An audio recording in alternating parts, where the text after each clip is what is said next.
started. Good morning, everyone. It is my great pleasure and honor today to welcome Professor Mark Kelley from Indiana University School of Medicine for today's lecture of our department seminar series. Dr. Mark Kelley is a Betty and Earl Hurd Professor in Pediatric Oncology. He's an Associate Director of Basic Science Research at Indiana University Simon Comprehensive Cancer Center. He's also a Professor of Departments of Pediatrics, Biochemistry and Molecular Biology, and Pharmacology and Toxicology. And he has many other titles on his name. So Mark Kelley has done his BA from DePaul University and his Master's and PhD from Louisiana State University.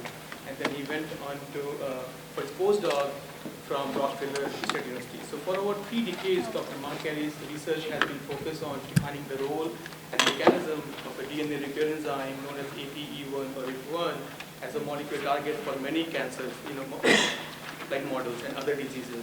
Dr. Kelley is also a scientific research officer and a founder of his own pharmaceutical company, Apexen Pharmaceuticals, which designed a first-in-class small molecule inhibitor to target AP1 and RIF1 gene that has just completed his phase 1 trial and has indicated very promising outcome for oncology, and they are ready to do phase 2 trial.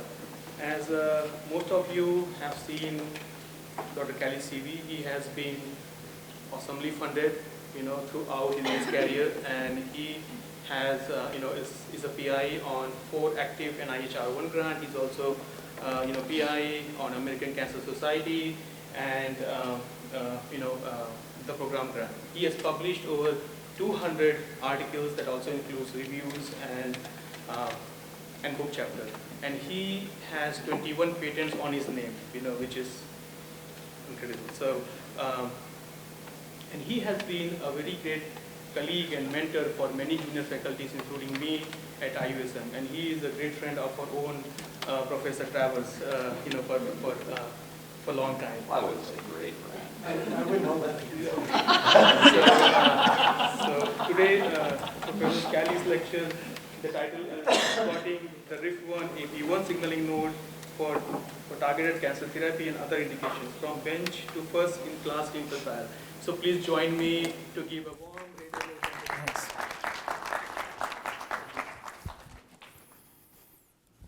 All right, I have dueling mics here, so can everyone hear me okay in the back?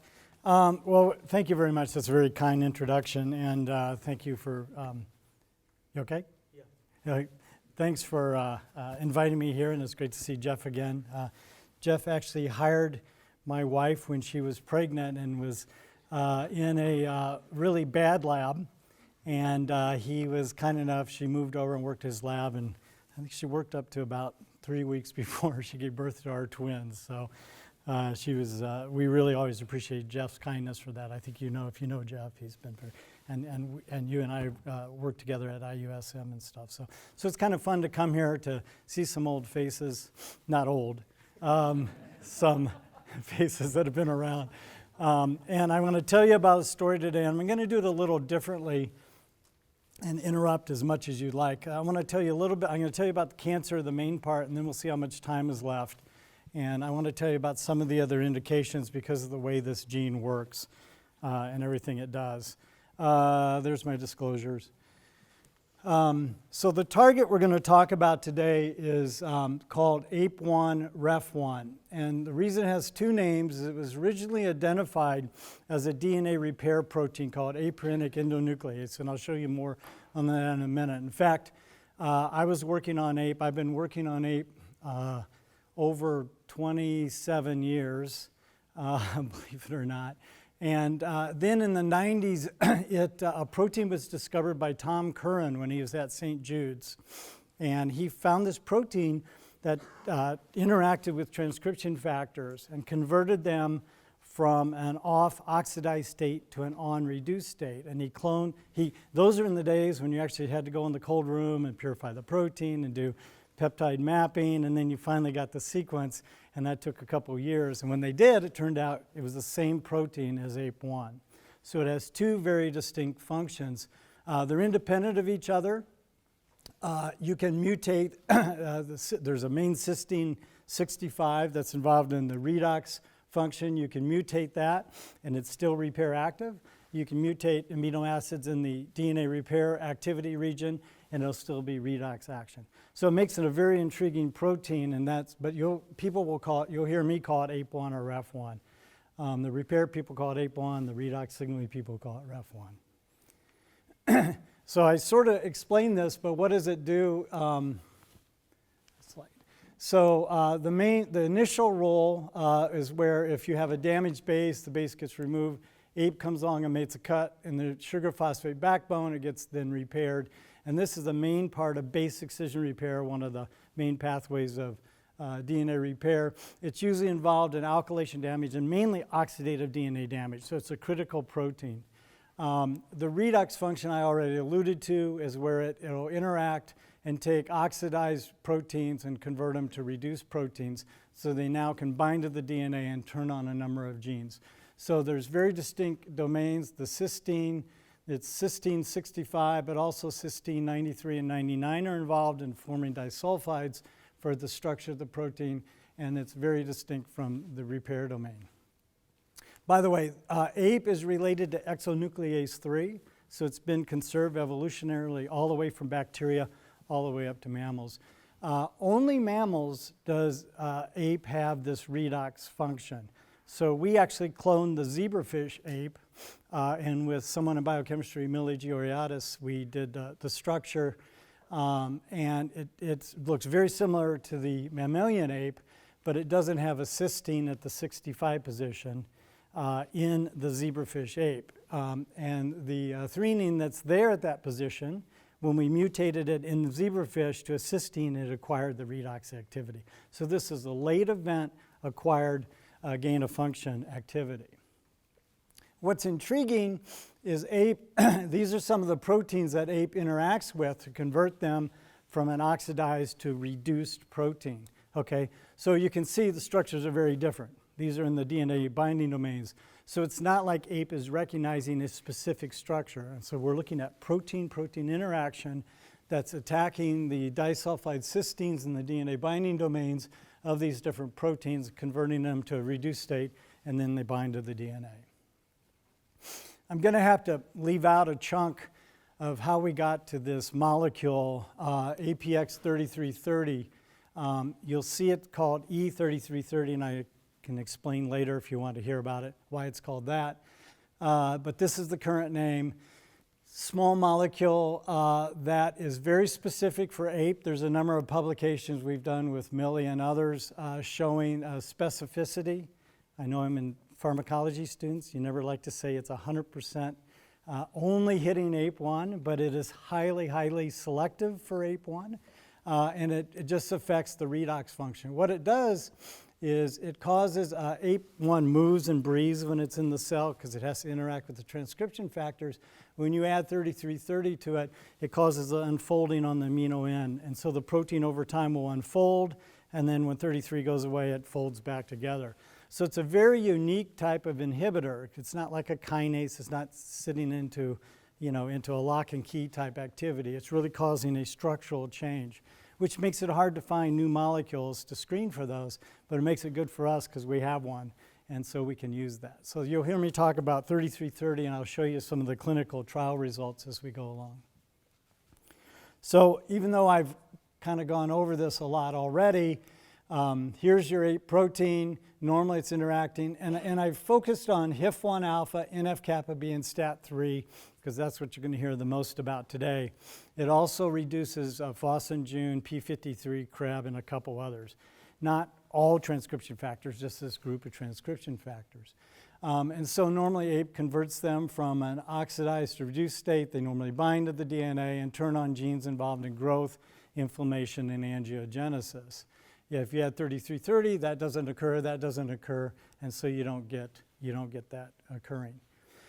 So we've spent a lot of time studying the APREF1 protein, who it's talking to in DNA repair, what it's doing in its redox signaling, and we've started to put together what we call the APE1 signaling node. Because our world revolves around APREF1, So again, it's the center of the universe here. But we started looking at ways to attack tumor cells because I think we can all agree single agent molecules are not going to be to work alone. Obviously in cancer, that's already been proven.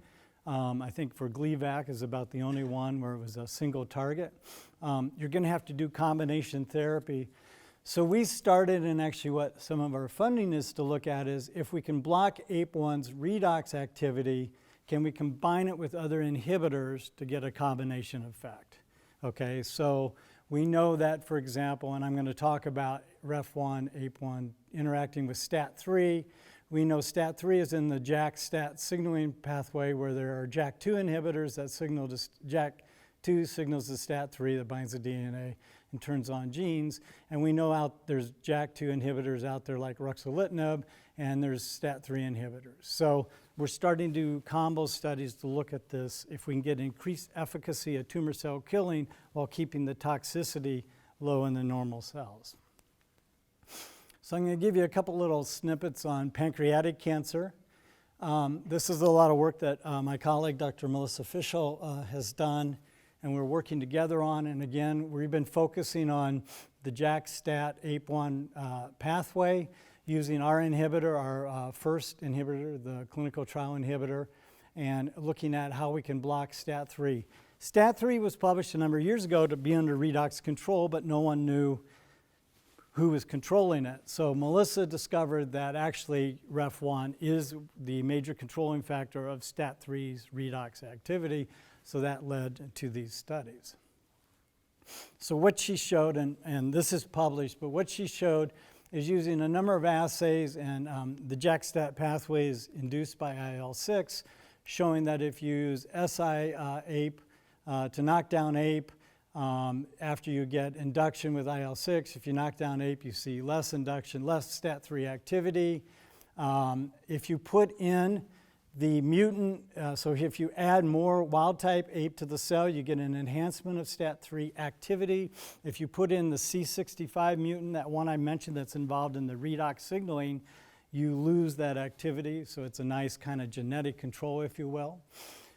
We also know that when you knock APE down, you do not affect total STAT3 or phosphorylation of STAT3. STAT3 is under phosphorylation control too. So we're not affecting the levels of STAT3, we're affecting its activity. And I won't go through all this, but basically we don't affect the translocation of STAT3 through the nucleus or cytoplasm. So we're just affecting STAT3 activity with the knockdown or the inhibition using the C65 mutant. So Melissa hates this picture, which is why I kept it. So what we also showed then is, so we proved it that APE is involved in regulating STAT3, that the mutant blocks the activity of activating STAT3. So does our drug do that? And of course, obviously it does. We can show when we use 3330 in increasing amounts, after IL-6 stimulation, you get a reduction in STAT3 activity.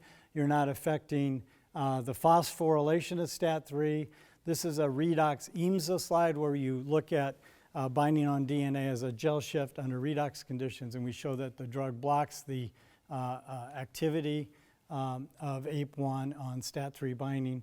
And then also when you look at, and you can measure it here by showing the DNA binding. So the drug does exactly what the C65 mutant does. So that's all the background material showing you this interaction of REF1 with STAT3. Translation. So we started looking at, a few years ago, this drug came out. It's actually a Boston Biomedical drug, BBI 613, I think it is. It goes by the name of naprobucosine, which they claim is a STAT3 inhibitor. We know subsequent to that data, some other work we and others have done, it probably actually is an ROS generator. But ROS would oxidize protein, and therefore you get the same effects. But whether it's a direct binding to STAT3 is still a little unclear. But we thought, okay, here's a drug in the clinic. Let's combine it with our drugs. And we hypothesized that if we block the ability of STAT3 to be reduced, and this was purported to block STAT3, either its phosphorylation or something on STAT3, the combo effect would be more more effective than either agent alone. So what Melissa's done is spent a lot of time, I think as many of you know, cancer's really changed the field. We rarely do what we call cells on plastic. Cells in a monolayer, just plating cells on a monolayer and growing them by themselves, will do to get initial dose response just to see what's going on. A lot of times we'll do the tumor cells plus the cancer-associated fibroblasts, or we'll add in macrophages. Again, kind of in a monolayer. But really where the field is all changing is going to 3D spheroids like this, and also organoids right out of the patient, along with patient-derived xenograft tumors. So we've spent, Melissa spent a lot of time developing in panc, we developed it in other cancers. We pretty much do all our data now going forward using these spheroids 3D models. And the nice thing is we can label the tumor red and the cancer-associated fibroblasts green, so you can look at what happens when you treat with your drug. It's particularly important in the pancreatic cancer field because there's still some controversy about whether you want to kill the cancer-associated fibroblasts with the tumor. There's some data showing if you do that, if you kill the calves, the tumor gets worse. There's some contradictory data showing if you do that, it gets better. So I think the jury's still out on that. But some of the data I'm going to show you going forward is using this 3D spheroid model. I will tell you that every drug we've used, you have to use more of it, because obviously it's now a 3D spheroid, it's not cells on plastic.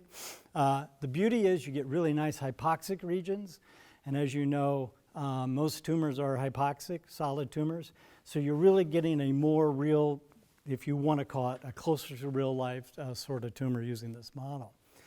So what we did is we took our drug and we used a dose of both NAPA and 3330 that was not a killing dose like an EC20 rather than an EC50. So you didn't see much effect. You saw a little more effect with NAPA alone. But what you really see is this dramatic effect when you add the drugs together. And the beauty of this model, and you can do confocal through these tumors, is what you really see when you combine them is you really pretty much wipe out the tumor, but the calves still stay.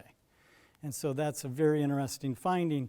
The beauty of this then is you can take these cells untreated, right, and we use those and implant those into mice and use that for our mouse models. So now you have a really nice comparison between a tumor microenvironment, what's going on in the calves and the tumor that you compare to your 3D spheroid and do it in vivo. So this was pretty exciting. We've been pursuing this, that this is a nice combo treatment. And it sort of proves our proof of concept that blocking at 2 points in the same pathway will have a dramatic effect. How am I doing? Okay. So that's, I have to kind of step back a little bit because I want to show you some data about the next generation compounds. So 3330 is effective, it works, and I'll tell you about the clinical trial. You probably noticed it's the micromolar range, and if you're pharmacology folks, because I get this all the time, they're like, oh, that means it's off target, it doesn't work. Well, it doesn't mean that necessarily. The other thing I will tell you, in humans and in vivo mice, but in humans, we can get 150 micromolar levels in the patients without toxicity. So it's way above the levels that we see when we're using our in vitro and our mouse studies. However, as you all know, you always want a better drug. You want a drug that's, more effective but still selective. So some of this work was done in my lab. The chemistry was done actually through my company, Apexian Pharmaceuticals, when they were formed, and using some retired chemists from Lilly, which was really fabulous because they knew which molecules looked good and which didn't look good, and we didn't waste a lot of time. We were able to, and I won't bore you with it, but we went through and changed the sites, the different positions on the molecule at these positions. This has all been published, the synthesis. And we've come up with a good group of second generation molecules, including 2009 and 2014, which if you look at the Redox EMSA, we're down in the sub-micromolar, very low micromolar range with this change. So a lot of the work we're doing going forward is with these new molecules. Even though this is the one we took initially in the clinic for proof of concept, we now have a whole new generation of more potent molecules. And the reason I'm showing you that is if you look at that, using that 3D spheroid model, where you have to use higher levels, micromolar levels of 3330, when you use the other ones, you're dropping down more and more and getting the same effect. So we're pretty excited about this. This is where we did just tumor alone in a 3D spheroid, and this is tumors plus CAFs. And you can see these are always, these panels are always a little bit more resistant because, again, you're adding the CAFs in there. One of our big efforts these days is to look at the interaction of what CAFs are doing to the tumor. And there's data now that APE is actually secreted, which is kind of a new finding, and we're not sure what that means, what it's doing. Is it going between cells? Because you can see it in the serum. So maybe there is cell-cell interaction, so that's a whole area to be explored. I already sort of showed this, so I'm not going to go through that. Okay, so we've had a number of other publications in pancreatic cancer looking at the pathway. We've published, and I'll show you some data, doing some RNA-seq, single-cell RNA-seq. We've done proteomics to look down pathways targeting, and we actually have a very exciting finding I'm going to show you today, only of which some has been published. But I also want to point out that we're not just a one-trick pony. Because of the signaling pathway is important in a number of cancers, I'm going to show you just briefly a couple other cancers that we've looked at. We've been collaborating. We're very promiscuous, I guess you could say. We like to collaborate with lots of people. Our lab's pretty small, but we love to collaborate. First of all, you learn a lot. It's fun to have good collaborations. And I think it kind of really stimulates your own research because others give you good advice. So this work has been done with Travis Jurdy in pharmacology at School of Medicine. Travis is a bladder man, I guess you could call him. That's one of his areas of research. And so we started looking at, he had a lot of resources. The other advantage of collaborating is you go to someone who has the models, so you don't have to reinvent the wheel all the time, so you can interact. So he had, we have a really good, Roberto Pili is our clinical person that we recently recruited. And we have a lot of resources in bladder cancer now. And we were able to look at APE levels in low-grade and high-grade bladder. You can see APE is really up. If you look at benign cells, urethral cell line, APE is there, but it's not nearly as high as in the other cancer cell lines. We were able to use these lines and look at various signaling pathways. Travis, Dr. Jurdy, is very interested in survivin. He's worked on that. And through a number of regulation, it looks like survivin is regulated by STAT3. So we started pursuing this collaboration. You can see that when we add our drug, BCL2 goes down, MCL1 goes down, survivin goes down, but our protein doesn't, of course, because you're blocking function, not level. This is the quantification. And then when we did our in vivo treatment of these tumor cells, what's interesting is looking at 3330 in 2009, you can see similar dosing that we're getting more potent effect with the 2009, even though you are seeing a decrease with 33. The other very interesting thing in this, and we're exploring it, is notice how there's less red. They're not as dark red. There's less angiogenesis probably going on. And remember, APE regulates HIF1 alpha, and we know that it regulates VEGF production, and some other stuff, if I get time, I'll show you. So we think that we're also seeing an anti-angiogenic effect of our compounds and on APE's regulation. So that's something we're going to explore in the grant we just submitted. Colon, there's a lot of reasons we're interested in colon. Some of it is because another group of studies that I don't have time to present today is it turns out our molecules, by blocking APE's redox function in tumors, has a negative effect on tumors. But in neurons, it seems to have a protective effect. And that's like that's a whole separate lecture, so I won't go through it. But we were collaborating with Dr. Michael Vasco before he retired, and now Jill Fernbacher, looking at chemotherapy-induced peripheral neuropathy, and it looks like that APE is involved because remember the DNA repair function for oxidative damage. a lot of your chemotherapy-induced neuropathy is coming from your cisplatin and oxaloplatinums, which produce a lot of oxidative ROS and DNA damage. It's interesting, which is, I think, why we got the grant on it, because in the tumor, it's a negative effect. But what we see by blocking the redox function in the neurons, we see a stimulation of the repair, hence the protection of the neurons, while negative to the tumor. So a potential phase 2 trial with our drug would be patients who colon cancer have had surgery and getting oxaloplatinum. We could see, and I'll show you data in a minute, we can see if we could enhance the oxaloplatinum while protecting the neurons so they don't come off a treatment. Because patients come off a lot of these treatments due to the neuropathy. It's awful. They stop treatment. It's terrible. So if you could stay on your treatment longer, better quality of life, and better efficacy of tumor killing, it's a win-win. That's why we were looking at colon. Also, APE has been shown to be elevated in adenocarcinoma. If you want to believe TCGA, take the data for what it's worth, but it does seem to be elevated. And in a collaboration with Dr. Kumar Nurgali, who's in Australia, who contacted me when she saw some of our publications. She said we should be looking at, in her model, this is the nice this is a Bowel C mouse with CT26 colon cancer cells. The nice thing is it's immune competent mice, so you're looking at the whole immune system. You know, immuno-oncology is the big thing. And I'm just showing you a snippet here. What she saw was probably an additive. I don't know if it's truly synergistic, but a really dramatic effect of adding our drug with oxaloplatinum in the tumors, and also a reduction, if you notice. Basically the red is the tumor. It's pretty much all gone. So we're looking at this in collaboration with Dr. Nurgali down in Australia.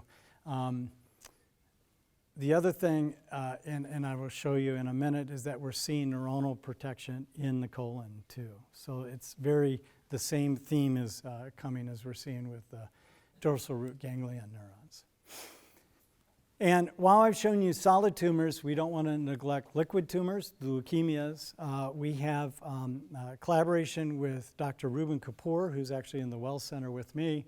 He's a real expert on AML and other leukemias, particularly pediatric and some adult. And he has this really nice model, which is a TET2 mutations in the blood cells that lead to clonal hematopoiesis. And his hypothesis was, in all of his work, led him to believe in his mouse model that it was inflammation that drove them from a precancerous state to a cancerous state. I think we all kind of agree with that, that occurs. So this is his work. I just gave him drug and a few comments. And he calls it E3330. But he got a nice paper in Cell Stem Cells showing that if you gave our drug or SHP2 inhibitor, and they're in the same pathway here for these pathways that's involved in this progression of the leukemia, we basically blocked it. Okay, so you're able to prevent the cancer from happening. Now, how does that translate to the clinic? It would be tough. Particularly in AML, there's a lot of agents out there for AML. You'd have to find the patients with this type of epigenetic mutation and do that sort of study. I think we will someday pursue that, but it may take a while to get to doing those studies. Those are harder trials to do. Whenever you're preventing something, the trials are much harder because your numbers have to be much larger. But I just wanted to point out that the key you should be getting from this is if you have a model system where inflammation is a component, particularly driven by, obviously, NF-kappa B or STAT3. We think that this molecule, that APE, will be involved because of its involvement with those transcription factors. So let me tell you, take a moment here and tell you about our phase 1 clinical trial that just completed. We presented some of the data at ASCO this year, and then just last week at Boston at the Cancer Molecular Therapeutics talk. The phase 1 clinical trial of APX3330. So the summary is It went very well. We were dose escalating at a rapid dose starting at 240 milligrams. 240 milligrams per day will give you about 30 to 50 micromolar levels in the patient. So you're already at the levels we thought we needed to achieve. We were able to dose escalate very rapidly. We ended up with 19 patients up to 600 mg a day. This next statement is just for Dr. Travers. At 720, we got a rash. Don't ask me what kind of rash. I can look it up. But we got a rash in the patients, and when we went back, took the patient back to 600, it went away. So that's our dose-limiting toxicity is 600. No other adverse events, no other toxicities. It's an oral drug, so it's very easy to accrue patients. These were patients, solid tumors who had failed all other treatments, had no other choices, no other drugs they could take, and they were on nothing else. So it's just our drug, single agent. We were actually pleasantly surprised, both we were happy for the patients, but that 6 of the subjects went over 4 cycles. A cycle is 21 days. Normally in a phase 1, patients tend to not go very long unless it's a very effective drug. Again, phase 1 is just for safety and toxicity and PK, not for efficacy. 4 of them went 357 days, 421, 337, 252. So a very, very long time on this drug. We had 1 partial response by RECIST criteria. That was in a colorectal cancer, so colon was kind of interesting. But we were also intrigued because we saw response in melanoma and endometrial, as well as prostate. So here's our G3 rash at the 700 level. So we had a 30% response rate, so we had stable disease. Unfortunately, it didn't melt the tumor away, but we were, some of the patients were actually pretty happy. They went over a year, and so they've been treated with everything else, nothing else worked. So this was, I wish it was better, but it was as good as we could get. The other interesting thing I'm going to tell you about, we were able to get biopsies on some of the patients, pre and post drug treatment, and I'll talk to you about that, and the circulating tumor cells. So this is the swim lane chart of the patients. The red line bars when they came off study, and you can see the ones that went out for a very long time. I want you to keep in mind this red line, this is the melanoma patient, and then the green line, melanoma, and the 2 red arrows for the panc and the colorectal who came off. They came off very, very quickly, these 2 did, and this patient obviously stayed on for a very long time. We were able to get pre and post treatment biopsying these. We tried to get it on as many patients as possible. It was not a requirement, and frankly, a lot of these patients, it's just unethical to ask them to do another biopsy when they were coming off these treatments. So we're very, again, totally grateful always to the patients who've really dedicated their life and time to help us in this trial. What was interesting, we did a transcriptome and proteome, and I'm just going to show you the protein data right now. If you look at, remember, this is the melanoma patient who was on for a very long time, and the 2 panc and colon came off quickly. We saw a shift in the proteins, overall proteins number. They went down. Here's 0, so they shifted down, whereas these stayed about near where they were or went up a little bit. And when we went and did an individual analysis, proteomic analysis, you can see that the panc and colon patients are very different from the response in the melanoma. Now, the caveat is, of course, it's an N of 1 for each patient of each type.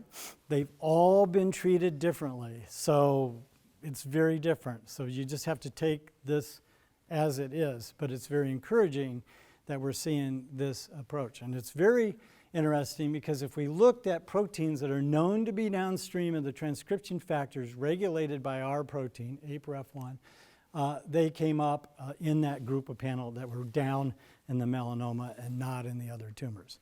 Again, N of 1, but it looks very promising. What was particularly interesting is in the melanoma patient, APE level, protein level went down, which we didn't expect. But, and I'll literally do hand waving here, that what we think may be happening is the tumor, because it wasn't progressing, they were on for over a year, so it's stable and didn't grow.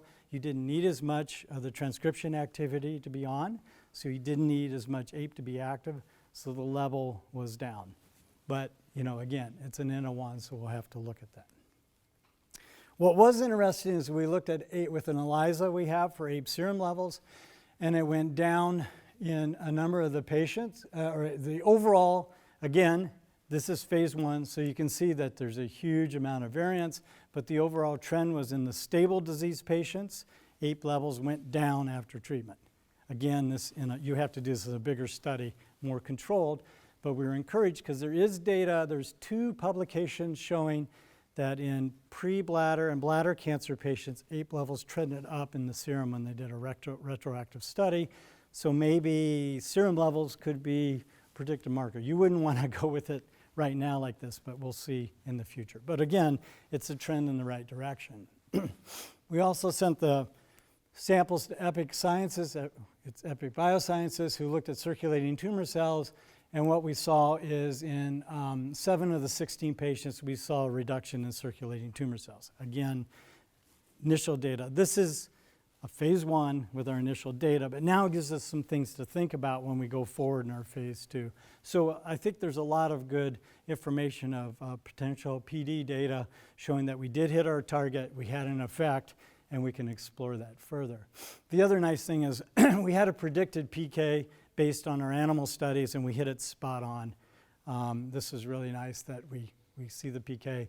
And actually, you're getting, these peaks are way up over 150 micromolar, but you top out here at about 50 micromolar of serum levels, so the level is pretty high. So we really had a lot of positive data from the phase 1 trial. Actually got a lot of data out of phase 1 trial. We have a fabulous group of people. It was at 3 different sites, San Antonio, Michigan, and IU. The 2 people who did it at IU now moved to Lilly, so I don't know if I scared them off or if, but no, they were, yeah, right, yeah. So, yeah, Lilly will market it now, so. So we were very happy with that outcome, and we'll be planning some phase 2 trials, as was mentioned in the introduction. So what are our next steps with all this? And I've kind of breezed through a lot of the different cancers. Well, as you know, you can now do single-cell RNA-seq. The problem with APE1, if you knock it completely out, okay, in mice it's lethal at day 7, because think about it, it's a major DNA repair enzyme and has the redox function too. So if you take this protein out, and it's the only protein that does that repair function, okay? So when you're taking this out, obviously it's going to be lethal. So what we wanted to do is do a knockdown, do single-cell RNA-seq, and look at different levels of APE knocked down, not completely out, but at least 80% down, to see what, if there's a tipping point and what changed. And we did this under Normoxia and Hypoxia. These were actually just, even though I bashed them, these are just cells on the plate, panc cells. And you can see we get a nice separation under SI or scrambled with Normoxia, and really a more dramatic effect under Hypoxia, which is very interesting, and that would be more tumor-like. We say the usual suspects came up, the pathways affected that we had predicted, STAT3, HIF, NF-kappa B, but there are a large number of other genes that were altered when we did it under Normoxia and then under Hypoxia. And different pathways are affected. Now, when you do this, you get a lot of data and a lot of different pathways are affected. So I'll tell you why we honed in on one pathway in a minute.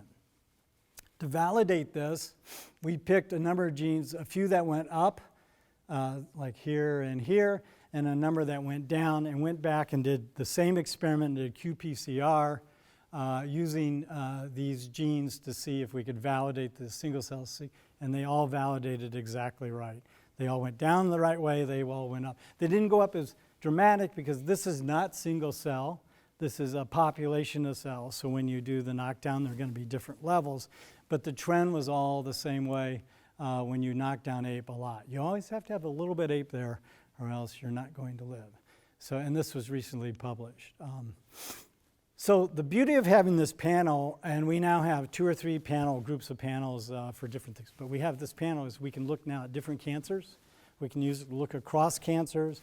We can look at normal cells and start to build up kind of this whole ape inventory of what genes are affected in different cancers under different conditions, and then kind of keep working. The bioinformatics people love it because it keeps them busy looking at pathways and changes.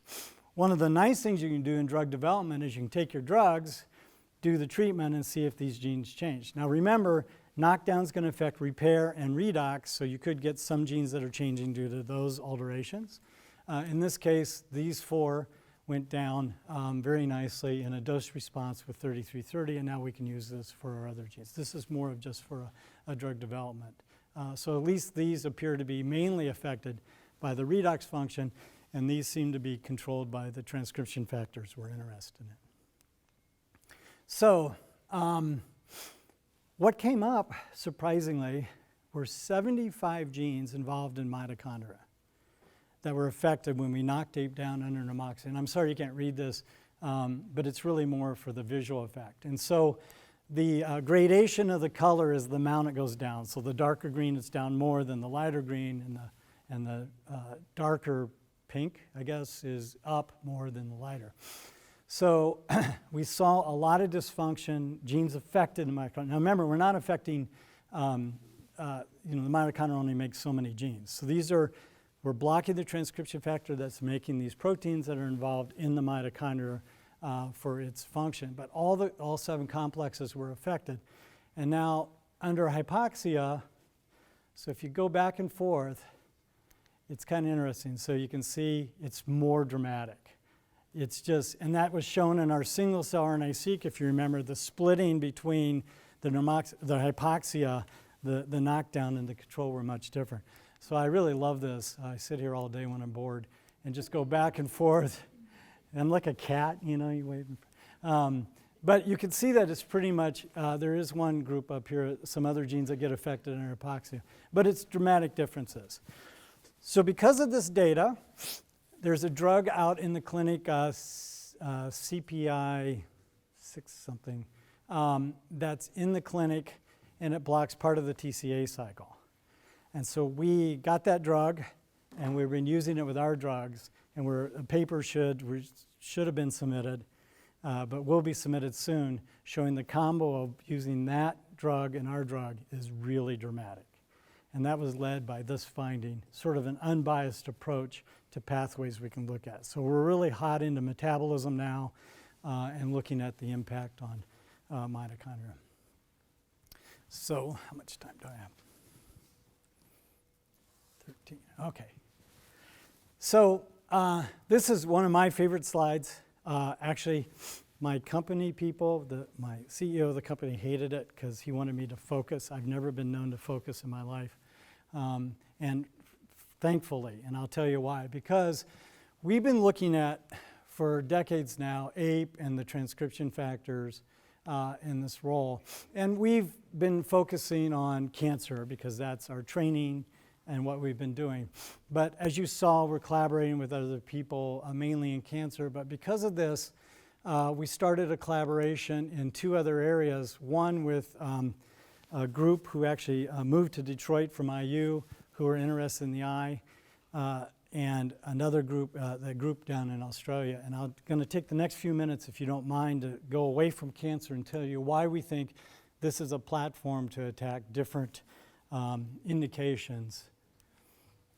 So if you know anything about the eye, which I'm learning, there's front of the eye and back of the eye people. The front of the eye are your glaucomas and pressure and stuff. The back of the eye are your age-related macular degeneration, diabetic macular edema, diabetic retinopathy, and the back of the eye retina. Those are all involved more in inflammation and angiogenesis. In fact, for AMD and DME, they actually give shots of Avastin bevacizumab, which is an anti-VEGF antibody. And it works pretty well, but then patients become resistant. You have to get a shot in your eye every 4 weeks sometimes. Sometimes if your eyes are different, people are coming in every 2 weeks, one in one eye and then one in the other, then one in the eye. And of course you have no nerves, so it doesn't hurt you. Ophthalmologists, it's a good payment for having to come in for that, which is a side story we can talk about. But look at the main factors. VEGF, which is produced by HIF-1 alpha, and inflammatory mediators, i.e. NF-kappa B. So with that in mind, and we know that the retina is very hypoxic in the condition, I mean, this is right in our wheelhouse, right? This is what APE regulates, HIF and NF-kappa B. So through a number of publications of work, we've been doing some work in the eye using our inhibitors, some injectable. I won't show you the injectable data because that's been published, but we are using our oral drugs systemically.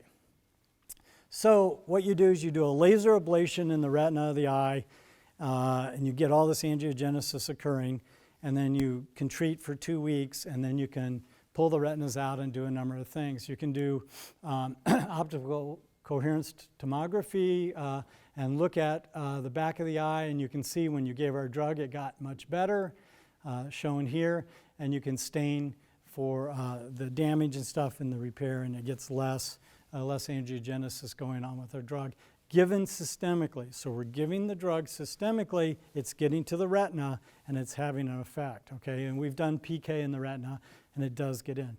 This is exciting because, remember, our drug's an oral drug.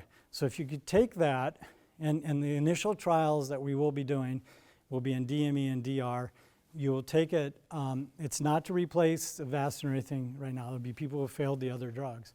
But eventually, we anticipate you maybe could take it with the Avastin, maybe shorten the time you need shots, you'll get better efficacy, or maybe eventually, replace the Avastin shots. I don't know.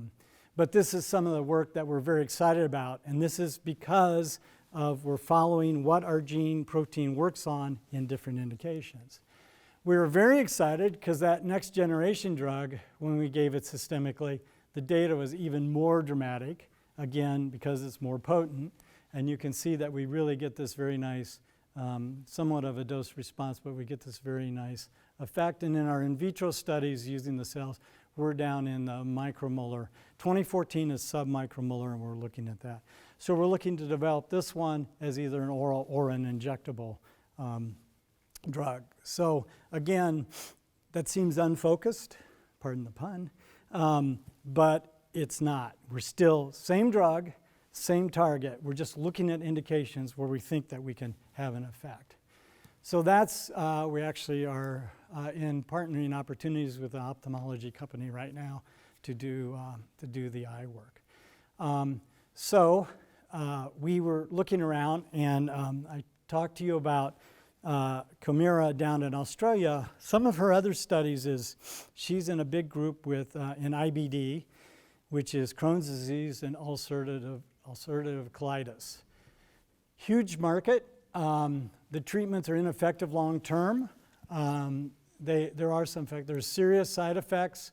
They have a high risk of cancer development and a lot of hospitalization. And if you know anyone who has this, it's not a fun disease to have. So because of this, and because we know that inflammation is involved, and because our work with Comira on the colon cancer with the oxaliplatinum and interested in neuronal protection, the myenteric neurons that control the colon and the gut, we were doing a study, and this is mainly the work that she did. She has this mouse model, the Winnie mouse, which has a MUC2 mutation, which is a model for intestinal inflammation. And I mean, I think a picture's worth 1,000 words here, that this is the control. Here's the Winnie mouse that gets the effect, and then this is when they're on our drug. It's very dramatic if you do this cross sections, control, the Winnie mouse, and you can see with our drug, it looks much more like control, and when you do the scoring, it's the same. And this is only 14 days after treatment. When you do, they can measure contractile activity, and if you look at control, here's the Winnie mouse, and then here's ours. We look almost exactly like wild type. So we're very, very excited, and this paper should be out soon. The other interesting thing, and I don't know how to explain it quite yet, but the oxidative stress levels went way down.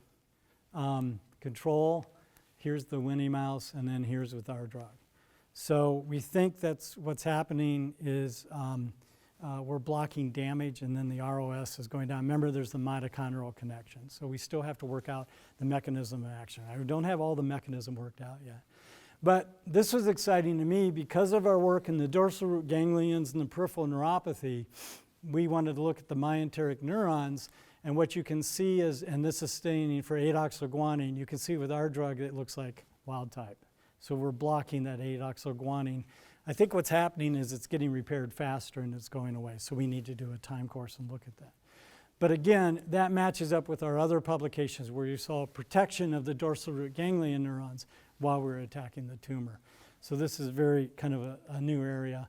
And then she did this RNA-seq to show that if you compare the different human RNA-seq data on genes that are expressed to her model, they're like 90% of the same genes are changed.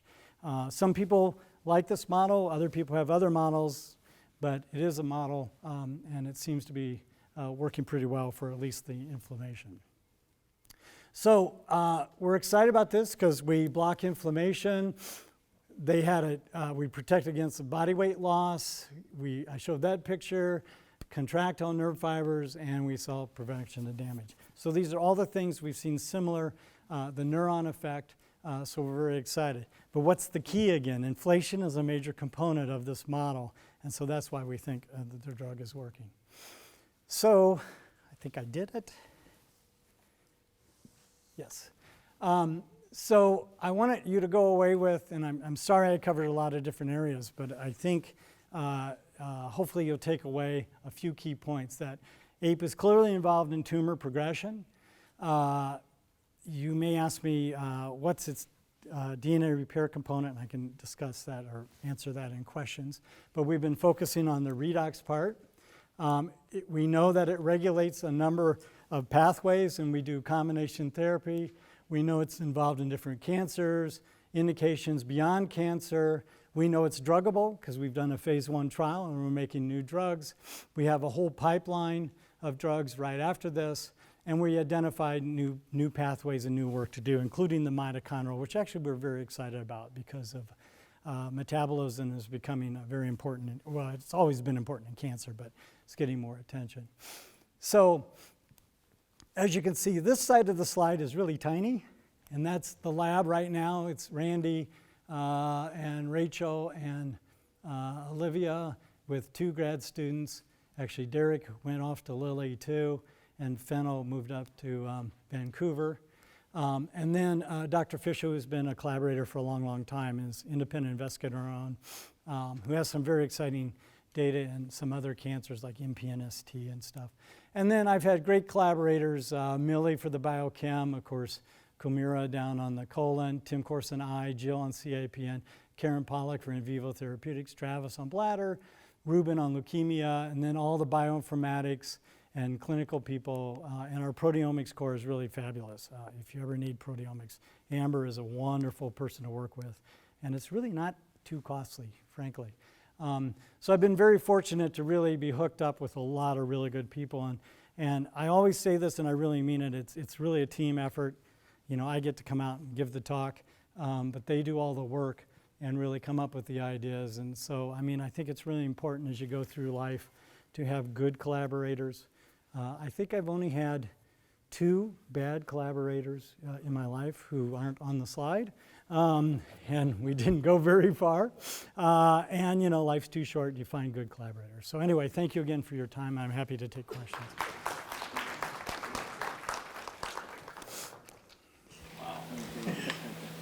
First of all, this was a wonderful talk, and what a great role model, your ability to be able to do basic science research, but always keep in mind what the clinical applications, and then take an area and work on for so many years. It's just great. It's like seeing a tree just get bigger and bigger and bigger, and this is really exciting. So of course, but your tree is missing a major limb in terms of skin diseases.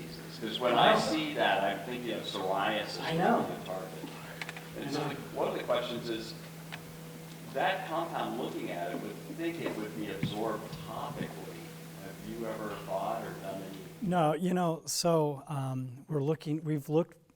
we would love to have collaborators in skin, in psoriasis and things, because I agree with you. We just, no one is, you only have so much bandwidth, your tree.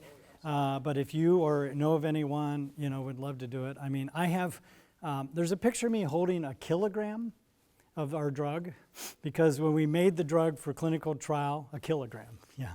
I look like a Coke dealer, I mean, I've got although it's orange, so I'm safe. But, it's because we had to do a non-GMP run, make the drug, and it's 99.97% pure. So we have plenty of compound. If any of you don't buy it, if anyone wants, we have it.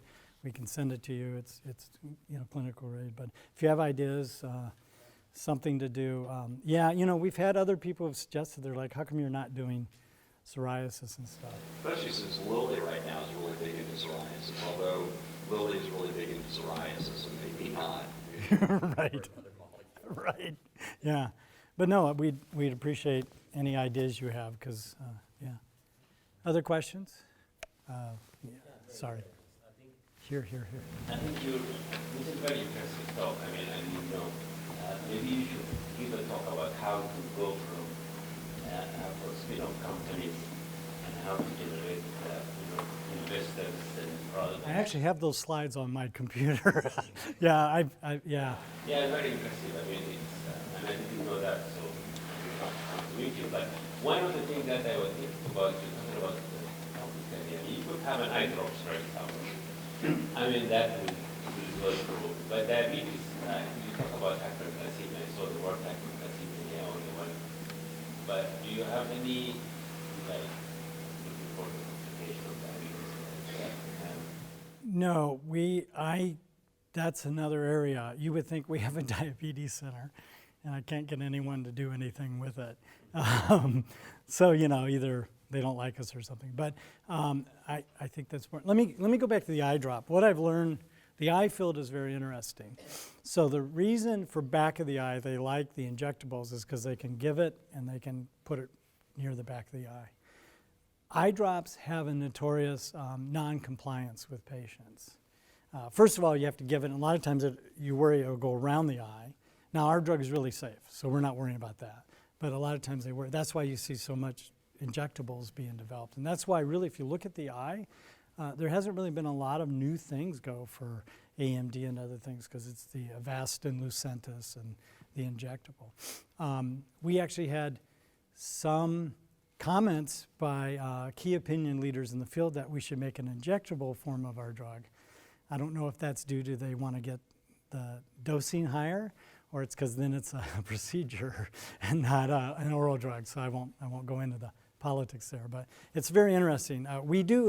We actually collaborated a few years ago with someone in the pharmacy department at Butler, and we have FDA-approved solvents with our drug that we gave as eye drops, and it did get to the back of the eye at high doses in the retina. So we could do that at some point with our drugs, as far as for the eye drops. But as far as diabetes, I would love, if anyone's interested, to do something in that.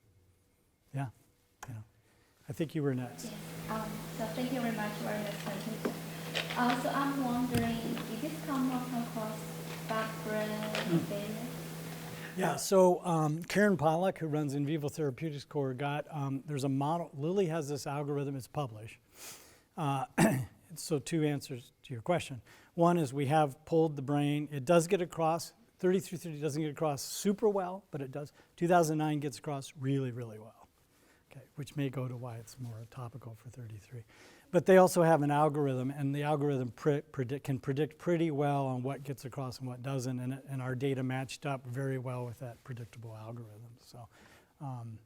So yeah, there is one paper in a stroke model that some folks in Detroit did using our drug, and they saw a positive effect.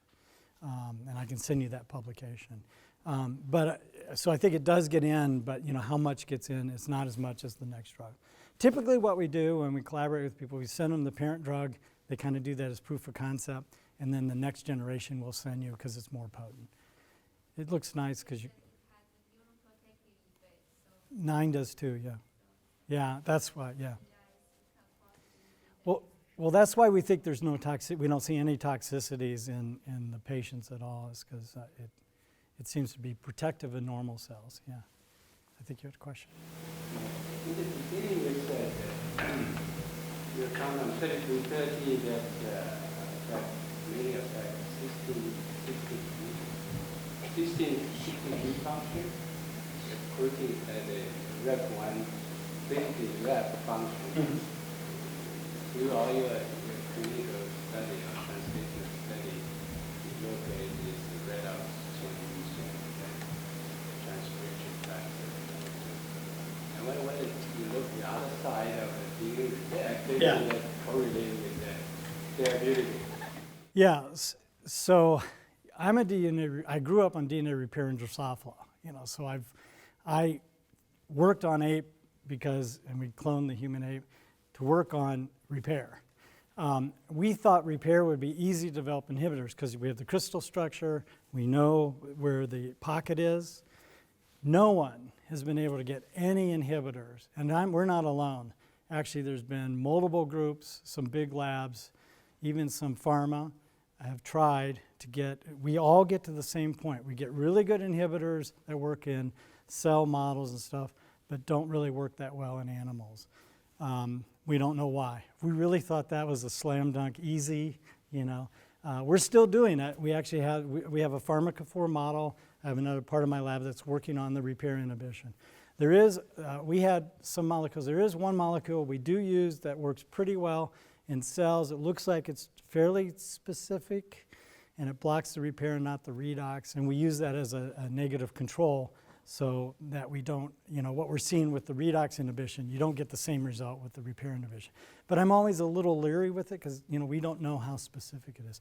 I will tell you we have a compound, RN758, which was synthesized, which is dead for redox activity on ape, and it was dead in the redox EMSA that we've used in our publications as a negative control too for the redox, and we don't get the same effects. So I know that, you would think you'd want, you're giving these chemo agents, alkylators, temozolamides, and your platinum stuff that you'd want to block apes repair activity, but no one's developed one of those, and people have tried. It may just be it's too toxic if you block that. There's not a therapeutic index, but that's how I started actually. Yeah.